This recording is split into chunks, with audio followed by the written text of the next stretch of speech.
Hai, Aku Gaby, Aku Justicia. aku Angelika. Aku Kastelina. langsung aja check it out. Nah, jadi teman-teman, di sini kita akan membahas latar belakangnya atau pengantarnya. Nah, jadi seperti yang kita ketahui bahwa wilayah perairan Indonesia yang luas dengan sumber daya kelautan yang besar memiliki arti penting bagi Indonesia. Karena di dalamnya itu terkandung seperti sumber daya perikanan yang memiliki potensi besar sebagai sumber pertumbuhan ekonomi yang baru serta menjadi salah satu penggerak pembangunan nasional. Nah, sebagai negara bahari dan kepulauan terbesar di dunia, Indonesia memiliki perairan laut sekitar 5,8 juta kilometer dari 75% dari total wilayah Indonesia, yang terdiri dari 0,3 juta kilometer perairan laut teritorial, 2,8 juta kilometer perairan laut Nusantara, dan 2,7 kilometer laut zona ekonomi eksklusif Indonesia. Nah, karena manusia ini adalah sifat keangkuhan dan egoisnya, maka itu seringkali memicu kerusakan alam yang membuat satwa di luar sana tidak bisa bebas hidup di alamnya. Dan hewan-hewannya itu mulai berkurang jumlahnya karena dari sifat egois manusia yang selalu mencurinya secara ilegal. Banyak kasus seperti ini yang terjadi di negara kita, yaitu pencurian ikan misalnya. Melimpahnya sumber daya perikanan di perairan laut Indonesia ternyata tentu saja sangat menarik perhatian pihak dari negara asing untuk juga dapat menikmatinya secara tidak sah atau ilegal melalui kegiatan illegal fishing. Nah, kasus pencurian ikan di laut Indonesia juga melimpahnya sumber daya perikanan di perairan laut Indonesia ternyata tentu saja sangat menarik perhatian dari pihak asing lainnya. Dan untuk dapat menikmatinya secara ilegal melalui kegiatan illegal fishing. Nah, illegal fishing ini juga merupakan masalah yang serius yang sudah lama dihadapi oleh pemerintah Indonesia. Oke, selanjutnya ini kita akan bahas tentang kasus pencurian ikan di laut Indonesia. Melimpahnya sumber daya perikanan di perairan laut Indonesia ternyata sangat menarik perhatian pihak asing untuk dapat menikmatinya secara ilegal melalui kegiatan illegal fishing. Perlu kita ketahui bahwa sekarang sedang marak-maraknya warga negara asing yang sering melakukan illegal fishing di negara kita. Contohnya itu adalah Vietnam. Nah, Vietnam ini salah satu negara yang cukup penting dalam pasar perdagangan produk kelautan dunia dan penyimpanan cadangan sumber daya perikanan yang cukup besar. Menurut data dari Kementerian Kelautan dan Perikanan menunjukkan bahwa ada 489 kapal yang ditangkap karena melakukan tindak IUU fishing. Dan juga ada 21.617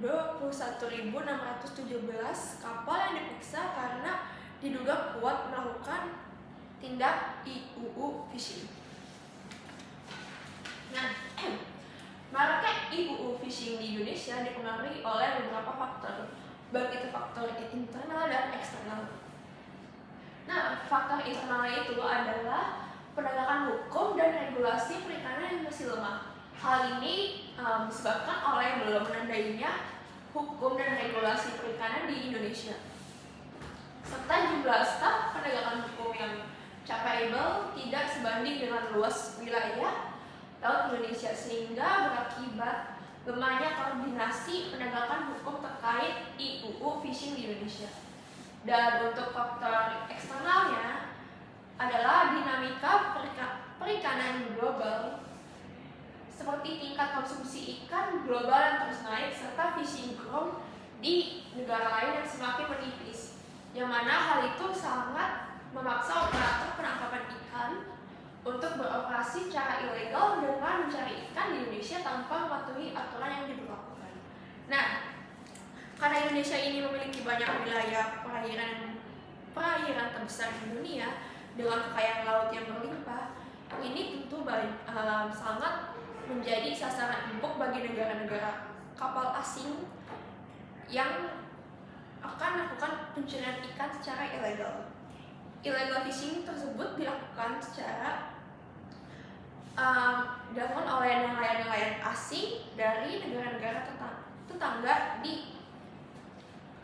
tetangga yang memasuki perairan Indonesia secara ilegal atau tanpa adanya surat izin penangkapan ikan atau yang kita sebut itu CP. Nah, CP itu surat yang wajib ada untuk setiap kapal perikanan, baik itu kapal yang bendera Indonesia ataupun negara asing. Karena kalau kita nggak punya CP, itu bakal tetap dianggap sebagai pencurian ikan secara ilegal. Nah, illegal fishing di Indonesia ini menjadi tantangan besar dalam menjaga kedaulatan perairan dan keberlanjutan sumber daya laut. Dan selanjutnya ini daftar-daftar kapal asing yang kita ambil, yaitu yang pertama ada kapal MV Haifa. Kapal ini ditangkap di Merauke, Papua karena berlayar tanpa izin dan mematikan sistem identifikasi otomatis mereka. Nah, di dalam kapal MV Haifa ini ditemukan 800 ton ikan, 800 ton udang beku, dan juga 66 ton hiu yang dilindungi. Nah, kapal ini diduga sudah 7 kali beroperasi di perairan di Indonesia, sehingga Indonesia ini mendenda kapal MV Haifa ini sebesar 200 juta dan kapal ini dilepas begitu saja, sehingga ini menjadi kontroversi yang ditimbulkan. Yang kedua itu ada kapal MV Viking. Kapal ini ditangkap di Bintan, Kepulauan Riau setelah menjadi buron karena terlibat illegal fishing tentunya. Nah, kapal ini membawa 399 jaring ilegal dan terkait dengan perusahaan di Spanyol. Nahkoda dan teknisi dalam kapal MV Viking ini didenda dengan 2 miliar dan kapal mereka ditenggelamkan di Pangandaran, Jawa Barat. Selanjutnya yang terakhir kapal MV STS 50. Kapal ini ditangkap di Aceh setelah menjadi buron dari Interpol juga. Nah, kapal ini membawa 30 km alat tangkap gillnet ilegal dan juga didenda sebesar 200 juta dan kapal mereka dirampas oleh Indonesia. Kapal ini sebelumnya melarikan diri dari Cina dan Mozambik dan terikat dengan jaringan internasional dari Rusia dan Korea Selatan.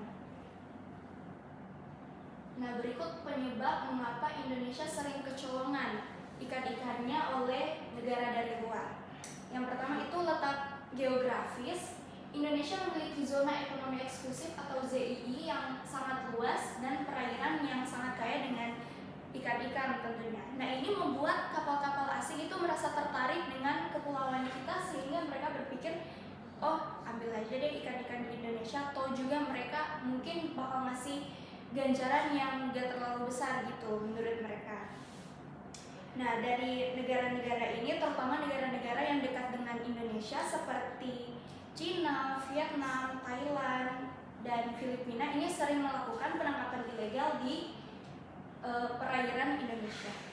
Yang kedua itu kurangnya pengawasan. Nah, karena lautan Indonesia ini sangat luas, seharusnya pengawasan itu harus lebih ditingkatkan agar enggak terlalu banyak kecolongan gitu dari kapal-kapal luar, sehingga mereka juga tahu batasan-batasan kepulauan dari tiap masing-masing negara. Kendala ini sering dimanfaatkan oleh pelaku illegal fishing untuk melakukan aksinya yang bejat itu. Dan penyebab yang ketiga itu permintaan pasar yang tinggi. Peningkatan permintaan global untuk produk perikanan, terutama untuk ikan tertentu seperti tuna, telah mendorong nelayan dan perusahaan perikanan untuk meningkatkan produksi seringkali melalui cara yang ilegal, cara yang tidak baik begitu. Permintaan makanan yang semakin meningkat dan pasokan ikan yang makin hari makin sedikit tentunya telah menyebabkan banyak orang tergoda untuk menangkap ikan di perairan di Indonesia, karena seperti yang kita ketahui Indonesia kan negara kepulauan, jadi tentunya banyak ikan-ikan, banyak beragam ikan yang ada di kepulauan yang ada di Indonesia seperti itu. Oke, yang berikutnya ada dampaknya. Yang pertama adalah kerugian ekonomi. Pencurian ikan menyebabkan kerugian besar bagi Indonesia. Udah pasti banget ya teman-teman, karena sebagian besar mata pencarian di Indonesia itu adalah nelayan. Nah, gimana nggak mau ekonomi kita mengalami kerugian kalau ikan-ikan kita tidak dicuri sama warga negara asing? Itu fatal loh teman-teman. Dan yang kedua ada kerusakan ekosistem. Banyak praktik penangkapan ikan ilegal menggunakan alat-alat destruktif. Nah, ini menyebabkan ikan-ikan di laut kita tuh benar-benar jadi tercemar. Dan yang terakhir itu image Indonesia di mata internasional. Sebagai salah satu negara yang meratifikasi UN Clause atau United Nations Convention of the Law of the Sea, Indonesia berkomitmen dalam pemberantasan setiap tindak kejahatan maritim yang melanggar hukum internasional ataupun hukum nasional. Nah, dengan image yang buruk di dunia internasional karena kegagalan dalam mengontrol praktik IUU fishing, Indonesia menjadi rawan protes dan kritik dari dunia internasional yang bisa mengakibatkan turunnya sanksi atau embargo dari organisasi internasional atau negara lain. Next. Nah, apa sih langkah-langkah yang harus pemerintah lakukan? Yang pertama ada kebijakan yang tegas. Nah, di bawah kepemimpinan Menteri Kelautan Perikanan sebelumnya, seperti yang kita ketahui ya teman-teman, Ibu Susi Pujiastuti, Indonesia mengambil langkah yang sangat tepat. Nah, kalian tahu nggak sih, ini tuh benar-benar keren banget. Ibu Susi menangkap semua pencuri-pencuri ilegal di perairan Indonesia dan menenggelamkan semua kapal-kapal yang mencuri di perairan Indonesia. Nah, menurut kelompok kami itu adalah hal yang harus dikembangkan karena ini membuat pelaku illegal fishing ini menjadi jerak dan tidak melakukan tindakan illegal fishing lagi. Yang kedua, penguatan pengawasan. Pemerintah juga mengingatkan pengawasan dengan menggunakan teknologi seperti Automatic Identification System atau AIS dan drone untuk memantau pergerakan kapal di perairan Indonesia agar lebih aman lagi dan lebih safety gitu kepulauan kita teman-teman. Nah, yang terakhir ada kerjasama internasional.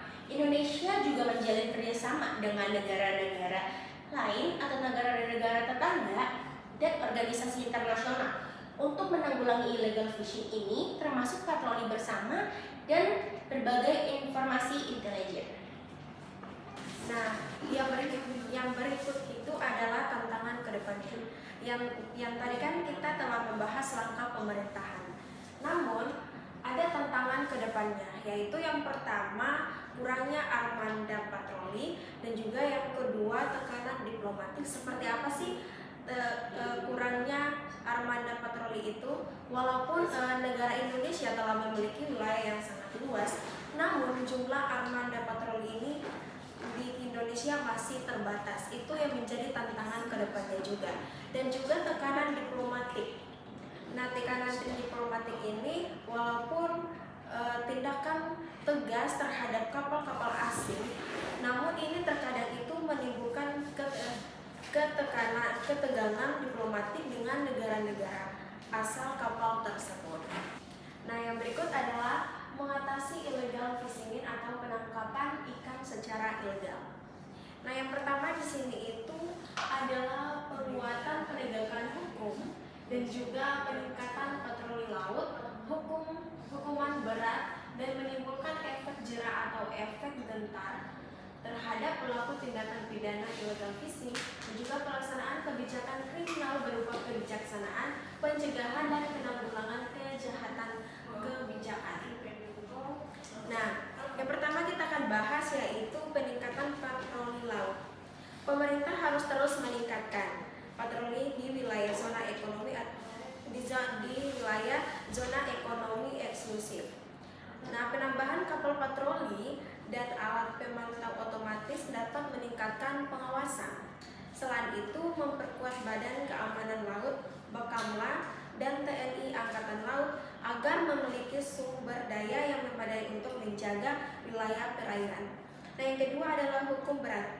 Ini menerapkan sanksi yang lebih berat bagi pelaku illegal fishing, baik dalam bentuk denda besar, penyitaan kapal, dan juga hingga penjara bagi pelaku. Penegakan hukum yang tegas dapat memberikan efek jera bagi para pelanggar dan juga akan menimbulkan efek jera atau efek gentar, yaitu kebijakan penenggelaman kapal berbendera asing pelaku tindak pidana illegal fishing dengan cara membakar, meledak, serta menggelamkan kapal berbendera asing pelaku tindak pidana illegal fishing. Kebijakan progresif yang diharapkan dapat menimbulkan efek jerah bagi para pelaku illegal fishing. Kebijakan ini dan tindakan ini juga tampak efektif memberikan stop terapi terhadap pelaku, sekaligus mampu mengembalikan kehormatan dan martabat Indonesia atas kelautan wilayahnya, dan juga terhadap poin pelaksanaan kebijakan kriminal berupa kebijakan pencegahan dan penanggulangan kejahatan kebijakan. Penanggalan kapal berbendera asing pelaku tindak pidana illegal fishing. Pada dasarnya ini merupakan bentuk pelaksanaan kebijakan kriminal yang merupakan bagian dari kebijakan sosial pemerintah Indonesia, yaitu keseluruhan kebijakan yang dilakukan melalui perundang-undangan dan badan-badan resmi yang bertujuan untuk menegakkan norma-norma sentral dari masyarakat. Nah, kebijakan ini juga dilakukan dengan didasarkan berpedoman pada ketentuan Undang-Undang Nomor 45 Tahun 2009 tentang perubahan atas Undang-Undang Nomor 31 Tahun 2004 tentang perikanan. Pasal 69 ayat 1, pasal 76A dan ayat 4 Undang-Undang Nomor 8 Tahun 1981 atau KUHAP, dan juga pasal 38 dan pasal 45 dan juga pasal 38. Baik, berikutnya saya akan menjelaskan tentang penggunaan teknologi. Yang penggunaan teknologi pemantuan satelit dan sistem identifikasi otomatis, yaitu AIS. AIS penggunaan satelit dan sistem AIS dapat memantau pergerakan kapal di perairan Indonesia. Kapal-kapal yang tidak mengaktifkan AIS bisa dicurigai melakukan illegal fishing dan perlu segera diinvestigasi. Yang berikutnya adalah drone dan radar. Drone dan radar menggunakan drone untuk penguasaan wilayah dan satelit dijangkau secara langsung. Ini dapat membantu deteksi lebih cepat jika ada kapal ilegal yang memasuki wilayah Indonesia. Berikutnya adalah penggunaan data. Penggunaan big data. Penggunaan big data menggunakan data dari berbagai sumber untuk menganalisis pola penangkapan ikan, mempergerakan kapal, dan potensi pelanggaran dapat membantu menentukan area rawan dan melakukan tindakan pencegahan. Kolaborasi internasional, kerjasama regional, Indonesia perlu memperkuat ASEAN serta negara-negara lain yang beroperasi di wilayah Pasifik dan Samudera Hindia. Patroli bersama, berbagi intelijen, serta perjanjian hukum tentang penegakan hukum lintas dan batas membantu memberantas illegal fishing. Yang berikutnya adalah organisasi internasional. bergabung aktif di organisasi seperti organisasi internasional, bergabung dan aktif di organisasi seperti RPOUA, IUU dan FAO, Food and Agriculture Organization, untuk mendapat dukungan global dan meningkatkan koordinasi. 4. Ada perbedaan nelayan lokal, pendampingan dan pendidikan, memberikan pelatihan dan dukungan kepada nelayan lokal tentang praktik perikanan yang berkelanjutan serta cara menghadapi illegal fishing. Nelayan bisa menjadi mata-mata di lapangan dengan melaporkan aktivitas mencurigakan. Insentif untuk penguasaan. Pemerintah bisa memberikan insentif kepada nelayan yang berpartisipasi dalam pelaporan kapal-kapal asing yang melakukan pencurian ikan. Berpartisipasi masyarakat lokal sangat penting dalam penguasaan. Berikutnya ada penguatan ekonomi nelayan. Selain itu penting untuk memperbaiki kesejahteraan nelayan lokal agar mereka tidak tergoda bekerja sama dengan pelaku illegal fishing. Dukungan finansial dan program pengembangan usaha perikan perlu diperkuat. Nah, yang nomor 5 ada peningkatan peraturan kebijakan. Yang pertama, poin yang A ada regulasi yang jelas. Memperbarui dan memperketat regulasi terkait dengan perikanan dan wilayah laut. Hal ini juga mencakup aturan yang melarang penggunaan alat tangkap yang merusak lingkungan. Yang kedua, sertifikasi produk laut. Memperkuat sistem sertifikasi laut hasil laut Indonesia untuk memastikan bahwa produk-produk perikanan Indonesia tidak berasal dari praktik illegal fishing. Ini juga akan meningkatkan daya saing produk laut di Indonesia dan di pasar internasional. Yang keenam atau yang terakhir, kesadaran dan pendidikan publik. Nah, kampanye kesadaran. Nah, ini penting banget juga ya teman-teman. Mengadakan kampanye nasional dan internasional untuk meningkatkan kesadaran tentang dampak buruk illegal fishing terhadap ekosistem dan ekonomi. Masyarakat harus memahami pentingnya menjaga sumber daya laut dan cara melaporkan aktivitas ilegal. Jadi kalau misalnya kita ngelihat hal-hal yang buruk tentang hal-hal illegal fishing di laut yang ada di Indonesia, kita tidak perlu takut. Jadi kita harus bertindak aja dan melaporkan ke petugas yang berwajib. Yang terakhir, peran media. Media dapat berperan dalam mengungkapkan kasus illegal fishing yang memberikan sorotan publik yang luas sehingga pemerintah dan aparat penegak hukum mendapatkan dukungan lebih besar untuk memberantas praktik ini. Ini benar-benar penting banget karena di Indonesia itu prinsipnya kalau nggak viral itu nggak bakal terkuak. Jadi ya ini beberapa atau ke-6 mengatasi illegal fishing yang ada di perlautan Indonesia. Oke, sekian presentasi hari ini dari kelompok kami. Kurang lebihnya mohon maaf. Makasih, bye-bye.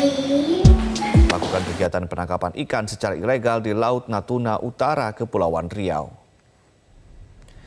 KRI Yosudarso 353 yang sedang berpatroli mendeteksi 2 kapal ikan yang dicurigai kapal ikan asing. Setelah didekati, diketahui kapal ikan Vietnam sedang melakukan penangkapan ikan di perairan Natuna Utara, kurang lebih 25 nautical mile sebelah utara dari Pulau Sekatung. 2 kapal asing tersebut pun tidak dapat mengelak. Alat tangkap berupa jaring troll yang sedang ditebar menjadi barang kuat atau menjadi barang dengan kecepatan tinggi, namun para penangkap ikan ini berhasil dihentikan petugas PSDKP. 4 nelayan yang berada di atas perahu berasal dari Tawau, Malaysia. Para nelayan ini juga mengaku sudah 2 hari melakukan penangkapan ikan di wilayah Indonesia dan juga berhasil menangkap 160 kilo ikan berbagai jenis. Karena tidak